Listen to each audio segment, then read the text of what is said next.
नमस्कार। अपना प्रदेश उत्तर प्रदेश उत्तराखंड देख रहे हैं आप। मैं हूं आपके साथ पूजा मोहन पांडे। बुलेटिन की शुरुआत करते हुए सबसे पहले आपको बता दें कि उत्तर प्रदेश के डीजीपी मुकुल गोयल को पद से हटा दिया गया है। जानकारी के मुताबिक पुलिस महानिदेशक मुकुल गोयल को शासकीय कार्यों की अवहेलना करने, विभागीय कार्यों में रुचि नहीं लेने के चलते डीजीपी पद से मुक्त करते हुए डीजी नागरिक सुरक्षा के पद पर भेज दिया गया है।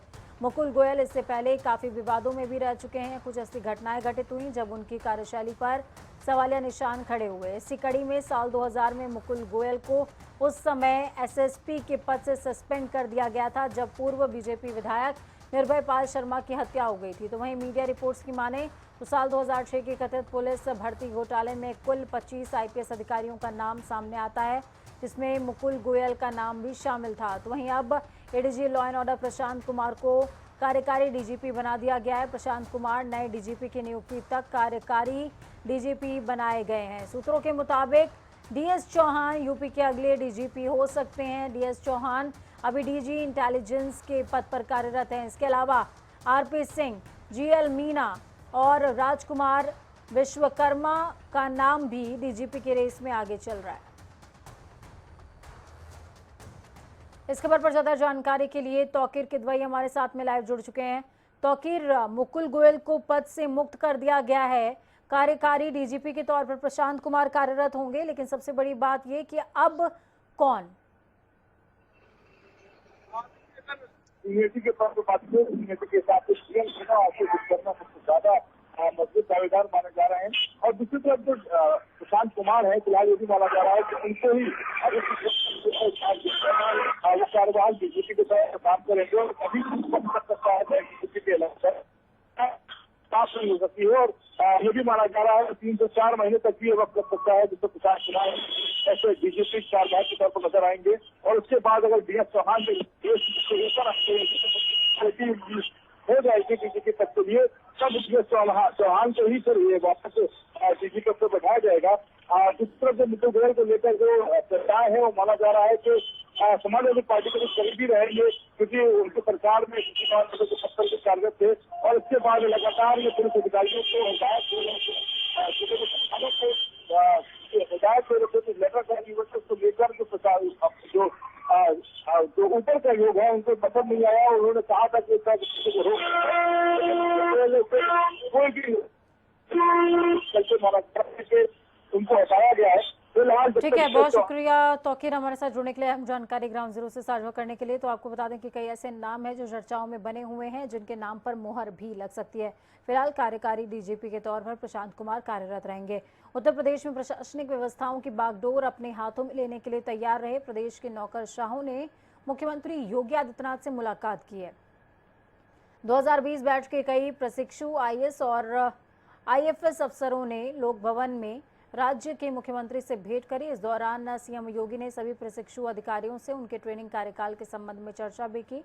सीएमओ की ओर से दी गई जानकारी में बताया गया है कि मुख्यमंत्री योगी आदित्यनाथ से लोक भवन में भारतीय प्रशासनिक सेवा के उत्तर प्रदेश कैडर के वर्ष 2020 बैच और भारतीय विदेश सेवा के प्रशिक्षु अधिकारियों ने शिष्टाचार भेंट किए। इस मुलाकात के दौरान मुख्यमंत्री योगी आदित्यनाथ ने सभी से जनता के हितों के प्रति समर्पित होकर काम करने का आह्वान भी किया है।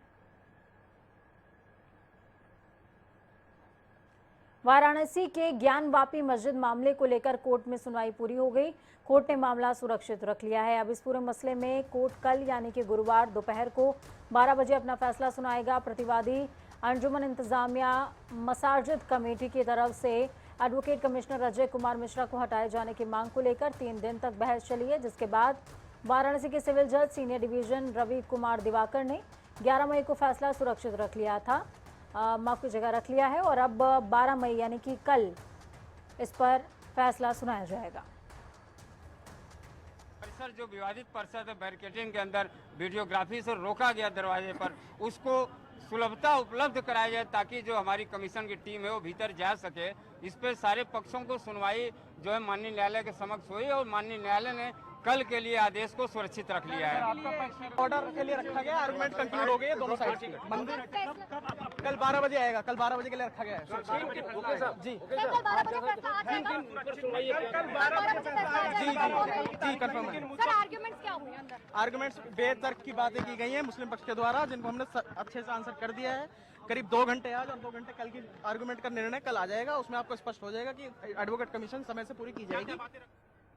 उत्तर प्रदेश के रामनगर में समाजवादी पार्टी नेता आजम खान के जौहर यूनिवर्सिटी पर प्रवर्तन निदेशालय का छापा पड़ा, यानी कि ईडी का।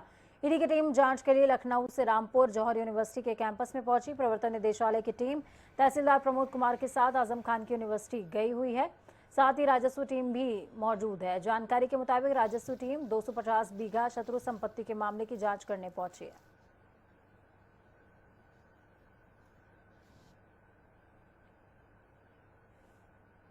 फर्रुखाबाद में अवैध निर्माण कराने वालों की शामत आ गई है। प्रशासन का बुलडोजर लगातार अवैध निर्माण और कब्जों पर चल रहा है। आज अतिक्रमण अभियान के लगातार 19वें दिन भी अवैध अतिक्रमण पर बुलडोजर वाली कार्रवाई की गई है। जब अतिक्रमण को हटाने जेसीबी मशीन पहुंची तो दबंगों ने उसका विरोध किया। यहां तक कि अतिक्रमणकारियों ने सिटी मजिस्ट्रेट के साथ तक अभद्रता की है। नगर मजिस्ट्रेट के आदेश पर पुलिस ने कड़ा रुख अपनाते हुए अतिक्रमण हटाने में माफ जगह इस दौरान बाधक जो बन रहे थे उन 3 लोगों को हिरासत में ले लिया। हिरासत में लिए गए लोगों को पुलिस ने कोतवाली भी भेज दिया। तस्वीर आपको दिखा रहे हैं किस तरीके से बुलडोजर गरजता नजर आ रहा है। छपरा कॉलोनी में जो निगम की भूमि थी अनुसूचित जाति के लिए आरक्षित, उस भूमि पर जिन लोगों का अतिक्रमण था उसे हटाया गया। मैडम किसी बात का सामना करना पड़ा हमें? यहाँ पर एक कब्जेदार हैं, उन लोगों ने काफ़ी अभद्रता की और सामान हटा लिया था, परंतु अतिक्रमण नहीं गिराने दे रहे थे। तो उस परिवार के महिला पुरुषों ने अभद्रताएँ की हैं। मैडम प्रशासन और जो पत्रकारों पर अटैक हुई है उनके खिलाफ क्या कार्रवाई होगी? उन लोगों को अभी थाने भेज दिया गया और जिन लोग के साथ हुई है तहरीर आने पर उन पर मुकदमा दर्ज कराया गया। आगे जो दुकानें हैं उनको भी हाँ जी, जो 197 गाटे में हमारी सरकारी भूमि पे आ रही है उन सबको हटा दिया जाएगा। बाराबंकी जिले के रामनगर थाना क्षेत्र में दबंगों की दबंगई एक दलित परिवार पर कहर बनकर टूटी। यहां पर दबंगों ने घर के पास बन रहे एक दलित परिवार का मकान लाठी डंडों से ढा दिया। इतना ही नहीं, दबंगों ने दलित के छप्पर में आग तक लगा दी है। दबंगों की दबंगई का वीडियो सोशल मीडिया पर वायरल हो रहा है। वीडियो वायरल होने के बाद पीड़ित की तहरीर पर पुलिस ने दबंगों के खिलाफ मुकदमा दर्ज तो कर लिया है, लेकिन मामला ठंडे बस्ते में डाल दिया गया है। आरोपियों की गिरफ्तारी न होने से दबंगों के हौसले बुलंद हैं। दबंग पीड़ित परिवार को धमकी दे रहे हैं। वहीं पीड़ित परिवार ने एसपी के चौखट पर पहुंचकर न्याय की गुहार लगाई।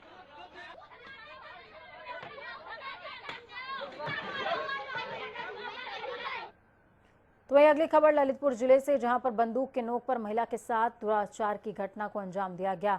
पूरा मामला कोतवाली क्षेत्र के अंतर्गत एक गांव का, जहां पर पीड़िता ने एसपी से शिकायत करते हुए कार्रवाई की मांग की है। पीड़िता का आरोप है कि उसकी पड़ोस में रहने वाली एक महिला उसके घर आई और कुछ काम के बहाने उसे अपने साथ ले गई थी, जहां पर पहले से मौजूद आरोपी युवक ने जान से मारने की धमकी देते हुए पीड़िता के साथ दुष्कर्म किया।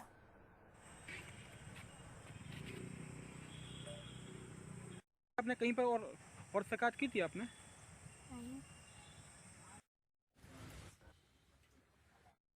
मेरे साथ ये हुआ कि मेरा सगा से लवा गई हमारे लिए, घर से लवा गई कि चलो मेरे भाई आ रहा है वहाँ पैसे देने के लिए, हम इसीलिए उसके साथ चले गए और वहाँ गए तो वहाँ भाई नहीं था और वहाँ मतलब कोई भाई पेट्रोल पंप से आ रहा, पेट्रोल डरा रहा है और पेट्रोल डरा के हमें भी नहीं आया, फिर आ जाएगा भाई। हम पीछा देके बैठ गए और बैठकर ये मनोहर ने पीछे से गोदी में लेकर कमरा में फेंका।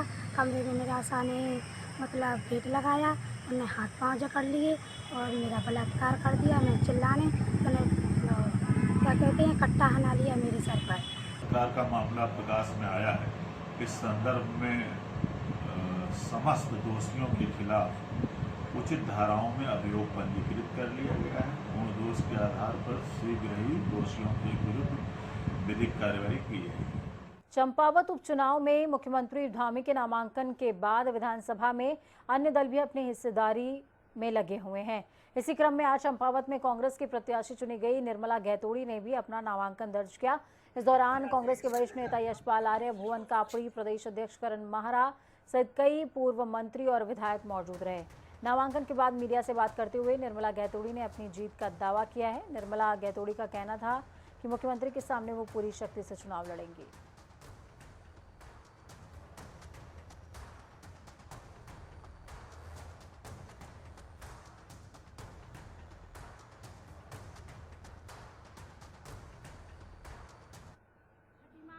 भी वो मुख्यमंत्री थे और चेहरा भी थे पूरे उत्तराखंड के, और 2 बार विधायक भी रह चुके थे वहाँ। तो वहाँ के लोगों ने देख लिया कि कितना विकास पुरुष है।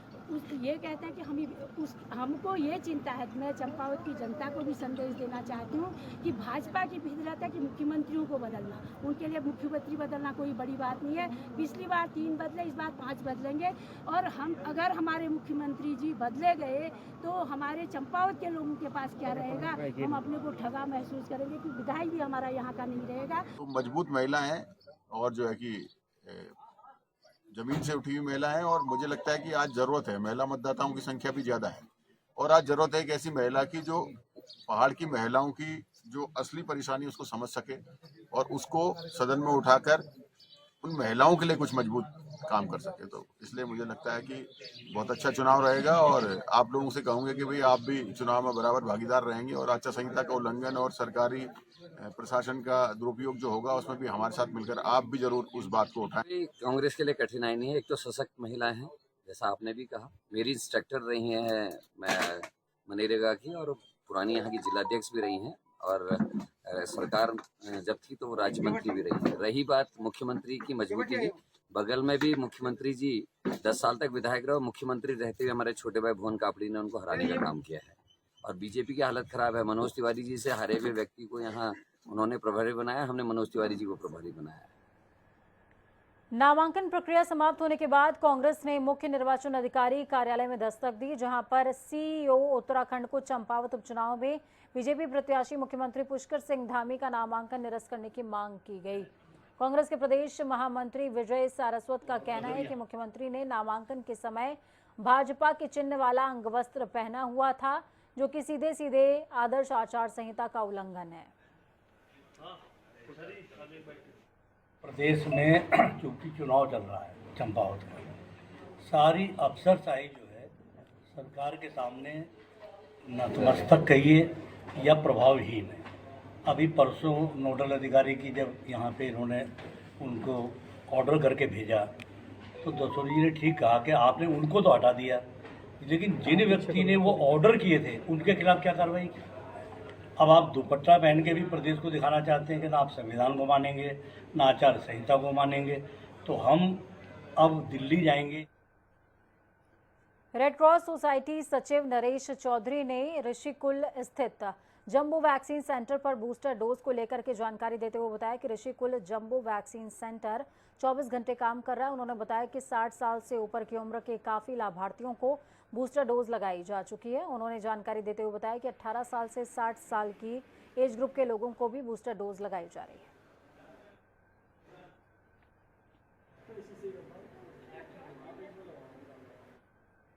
केदारनाथ धाम में उमड़ रहे श्रद्धालुओं के सैलाब को देखते हुए दर्शनों की अवधि पहली पारी में 2 और दूसरी पारी में 3 घंटे बढ़ा दी गई है। अब श्रद्धालु देर रात तक बाबा के दर्शनों का पुण्य अर्जित कर सकते हैं, लेकिन लाइन में लग चुके श्रद्धालुओं की संख्या अधिक होने पर मंदिर के कपाट तब तक खुले रखे जाएंगे जब तक कि अंतिम श्रद्धालु दर्शन नहीं कर लेता। फिर भले ही तय अवधि से ज़्यादा समय तक मंदिर के कपाट खोले जाने पड़े। इस बार बाबा केदार के दर्शनों को श्रद्धालुओं का सैलाब उमड़ रहा है। लगातार बारिश और कड़ाके की ठंड के बावजूद हर दिन 20,000 के आसपास श्रद्धालु बाबा के दर्शनों को केदारपुरी पहुंच रहे हैं। इससे दर्शनों के लिए 3-3 किलोमीटर लंबी लाइन लग रही है। इसकी वजह से परेशानी को देखते हुए श्री बद्रीनाथ केदारनाथ मंदिर समिति के दर्शनों की अवधि 5 घंटे के लिए बढ़ा दी गई है।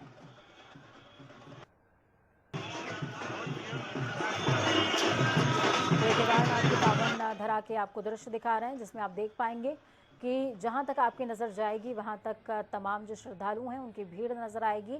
और ये भीड़ लाखों में है, हज़ारों में है, जो मंदिर के कपाट खुलने के साथ ही 3-3 किलोमीटर लाइन में परिवर्तित हो जाती है। लेकिन अब सरकार की तरफ से श्रद्धालुओं के लिए राहत की सांस इस तरीके से है कि जो दर्शन की अवधि है उसको 5 घंटे के लिए बढ़ा दिया गया है। लेकिन साथ में ये भी कहा गया है कि अगर लाइन लगी हुई है तो दर्शन तब तक होंगे जब तक अंतिम श्रद्धालु के दर्शन बाबा के दर्शन अंतिम श्रद्धालुओं को प्राप्त नहीं हो जाते।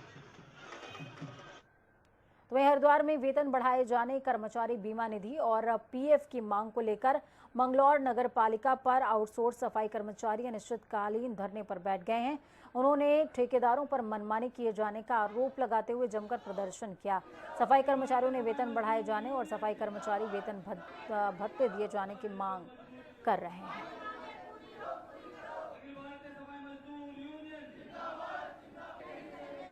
उत्तराखंड चारधाम यात्रा में आए तीर्थयात्रियों को यात्रा संचालन कर रही निजी कंपनियों की ओर से किराए के नाम पर शोषण उत्पीड़न के खिलाफ उड़ीसा, पश्चिम बंगाल से आए तीर्थयात्रियों ने पूर्व मंडी अध्यक्ष संजय चोपड़ा, पूर्व ट्रैवल एसोसिएशन के अध्यक्ष गोपाल कृष्ण प्रधान के नेतृत्व में गोविंद भवन प्रांगण में प्रदर्शन करते हुए मुख्यमंत्री पुष्कर सिंह धामी, पर्यटन मंत्री सतपाल महाराज से संयुक्त रूप से मांग की है कि चारधाम यात्रा में देश दुनिया से आने वाले तीर्थयात्रियों से मनमाने ढंग से किराया वसूल करने वाली निजी कंपनियों के खिलाफ अभियान चलाकर कानूनी कार्रवाई की जाए। तीर्थयात्रियों ने आरोप लगाया कि उत्तराखंड सरकार द्वारा प्रचार प्रसार करते हुए उत्तराखंड चारधाम यात्रा में तीर्थयात्रियों के बेहतर सुविधा के दावे किए जा रहे हैं, लेकिन धर्मनगरी हरिद्वार में चारधाम यात्रा के पंजीकरण शिविर में बैठने तक की व्यवस्था के साथ साथ मूलभूत सुविधाएं दूर की कौड़ी साबित हो रहे हैं।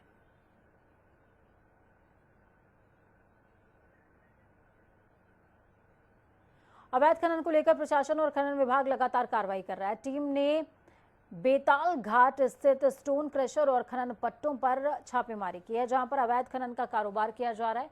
खनन विभाग ने अवैध खनन करने वाले 4 स्टोन क्रशर्स और 2 खनन पट्टों पर 52 लाख का जुर्माना लगाया। उप निदेशक राजपाल लेघा ने बताया कि बेताल घाट क्षेत्र में स्वीकृत स्टोन क्रशरों और खनन पट्टों में लंबे समय से अवैध खनन की शिकायत मिल रही थी, जहां स्टॉक से ज्यादा उपखनिज पाया गया।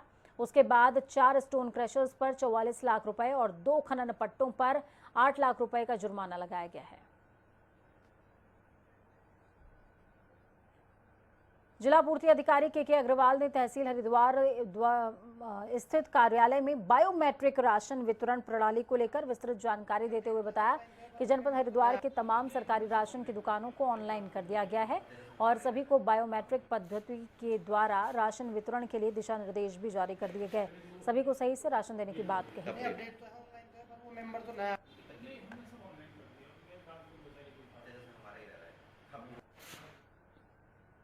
वक्त यहाँ पर छोटे से ब्रेक का। ब्रेक के उस पार खबरों का सफर लगातार जारी रहेगा। बने रहिए जनता टीवी के साथ। हमारी ये कामना है कि आपका आने वाला कल आज से बेहतरीन भी हो और सुरक्षित भी। नमस्कार।